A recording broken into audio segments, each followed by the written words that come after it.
Ayo kita bekerja bersama. Pertama kali kita baca soal dulu, ada indirect factory labor. Kalian masukkan di mana? Indirect factory labor. Berarti tenaga kerja, tapi bukan yang direct. Itu tenaga kerja yang tidak langsung. Masuk mana? Manufacturing overhead. Ya, Gabriela, manufacturing overhead.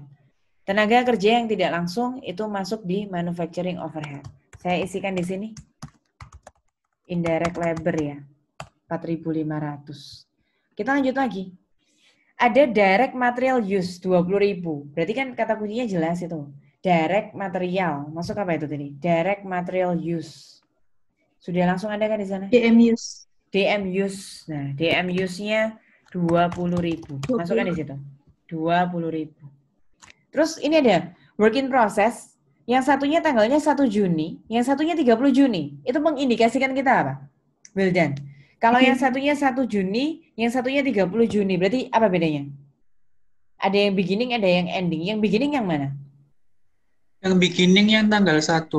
Berapa itu? 3.000. 3.000. Kemudian yang ending yang?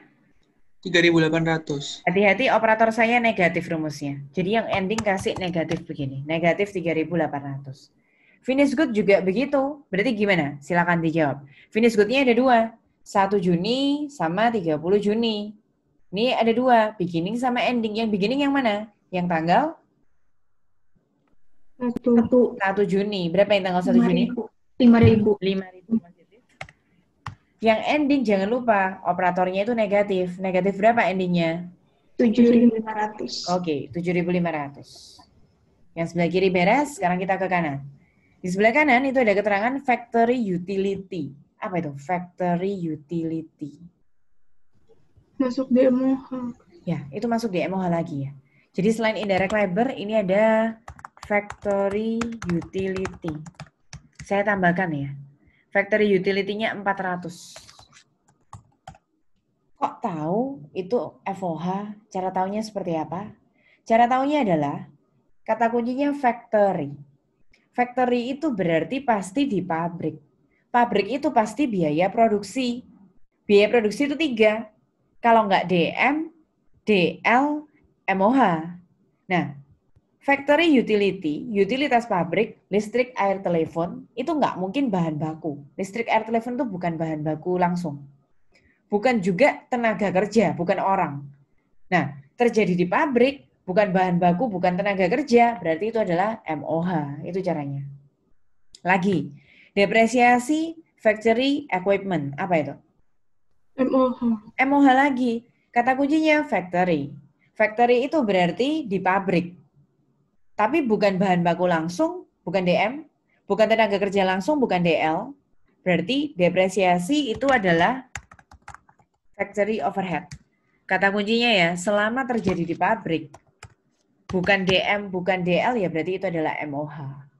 Kalau ini apa? Direct labor 40.000. Apa itu? Direct labor 40.000. DL. Itu DL. DL. Direct labor. Bagus. Terus kemudian kita lihat lagi di sini ada maintenance factory equipment. Bayangkan ya, maintenance factory equipment.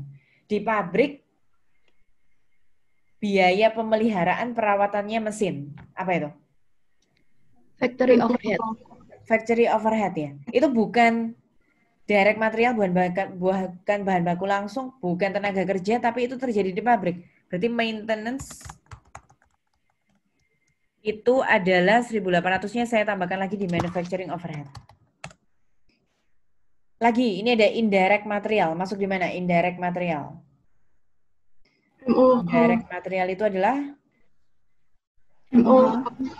ya, semua sesuatu yang tidak langsung, yang tidak bisa ditelusuri, tidak bahan baku, tenaga kerja, yang tidak bisa ditelusuri secara langsung ya, indirect material itu termasuk di dalam manufacturing overhead. Terus terakhir, factory manager salary, kalian masukkan di mana? Factory manager salary masuk di MOH. MOH. Karena itu adalah factory, tapi bukan direct material langsung. Manager itu bukan tenaga kerja langsung ya. Manager itu adalah tidak bisa ditelusuri. Sehingga gajinya manajer itu masuk di MOH. Kita tambahkan di MOH-nya. Nah, seperti ini teman-teman. Terus cara kalian bekerja seperti apa? Biaya produksi itu ada 3. Tinggal kita jumlahkan saja seperti ini. Nah, biaya produksinya sudah ketemu. Terus ya, biaya produksi tinggal ditambah work in process awal, kurangi work in process akhir, itu namanya cost of good manufacture. Cost of goods sold gimana?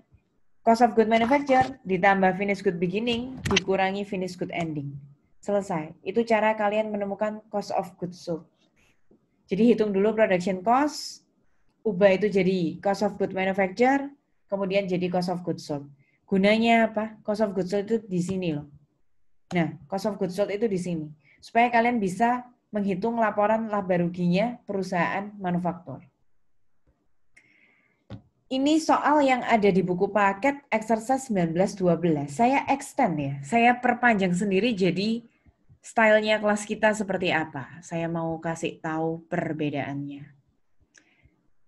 Ini ada tulisan ya, depreciation factory equipment. Saya mau tambahin soal. Di sebelahnya lagi, andai kata ini sebelah kiri, ini jadi tengah, sebelah kanannya masih ada biaya lagi. Di sebelah kanan, saya punya keterangan seperti ini. Depreciation store equipment. Tahu bedanya?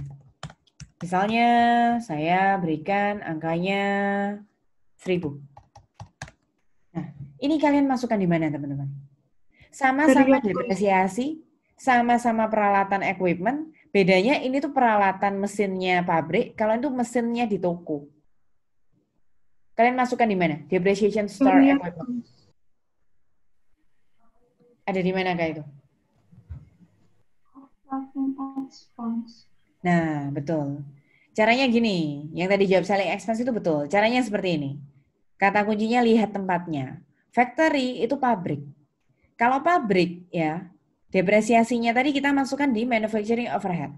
Karena factory atau pabrik itu pasti berhubungan dengan biaya produksi. Biaya produksi itu kalian pilih, ada DM, ada DL, ada MOH, depresiasi itu MOH.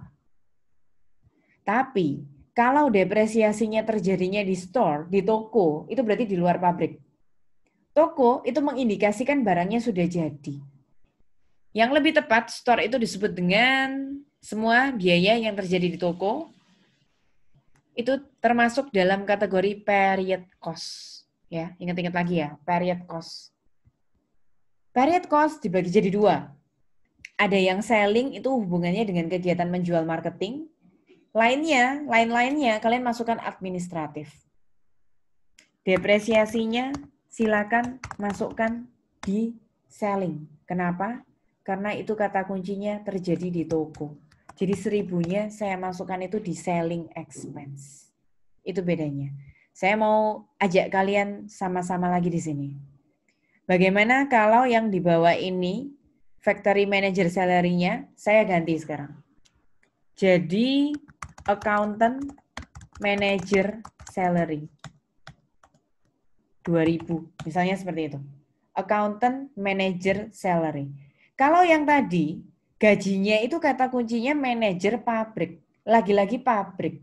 Pabrik itu pasti hubungannya dengan biaya produksi. Terus kalian tinggal pilih. Gajinya manajer pabrik kalau nggak DM, DL, factory overhead. Gajinya orang ya, gajinya manajer ya nggak mungkin bahan baku, nggak mungkin DM. Nah, terus kenapa kok bukan DL? Labor, dia kan tenaga kerja orang. Karena manajer itu profesi yang tidak bersentuhan langsung dengan barangnya. Gak bisa ditelusuri satu roti itu diamati manajer berapa menit itu susah. Berarti factory manager itu di pabrik tapi masuknya manufacturing overhead. Sekarang kalau gajinya itu gaji manajer akuntan gimana? Kalau itu gajinya manajer bagian pembukuan, manajer bagian akuntan, itu kan bukan di pabrik. Nah, kalau bukan di pabrik, masukkan itu di period. Period terbagi 2. Kalian harus milih, selling atau admin. Selling itu khusus yang bagian jual-jual marketing-marketing aja. Berarti kalau accountant itu kan luas. Accountant itu kan lebih umum. Lebih tepatnya masuk Administrative. Administratif. Nih. Jadi accountant, manager salary tadi itu masuk di administratif yang 2000. Jadi kenapa depresiasinya tadi selling? Karena toko itu identik dengan marketing. Kalau yang accountant itu umum masukkan administratif. Satu lagi contoh ya. Bagaimana kalau contoh berikutnya adalah maintenance store building. Misalnya untuk merawat bangunan toko, itu biaya pemeliharaannya, keamanan, lingkungan, itu misalnya membutuhkan biaya 500. Kalian masukkan di mana? Kata kuncinya, pabrik apa luar pabrik, gitu dulu. Pabrik apa luar pabrik, kalau ini store, toko? Luar pabrik. Luar pabrik. Luar pabrik. Kalau luar pabrik berarti production itu pabrik, period itu luar. Nah, berarti kalau luar pabrik itu pasti period. Gitu dulu caranya, period. Nah, periodnya store itu toko, lebih identik dengan selling, menjual, atau admin umum? Selling. Selling. Nah, jadi maintenance-nya store building, yang tadi saya tambahkan 500, itu masukkan di selling. Tapi, kalau ada soal yang sama, tapi ini office building, misalnya 300, nah ini kan office building. Factory itu pabrik, pasti production. Office itu kantor, itu pasti di luar pabrik. Nah, kalau luar pabrik itu pasti kata kuncinya adalah period. Nah, kalau itu kantor itu kan umum ya. Bisa kantor HRD, kantor akuntan, kantornya direktur. Kalau yang umum-umum seperti itu, berarti masukan itu di admin. Jadi, maintenance office building, yang tadi saya tambahkan 300, itu masukkan di admin umumnya. Nah, sampai di situ. Kalau ada pertanyaan, silakan.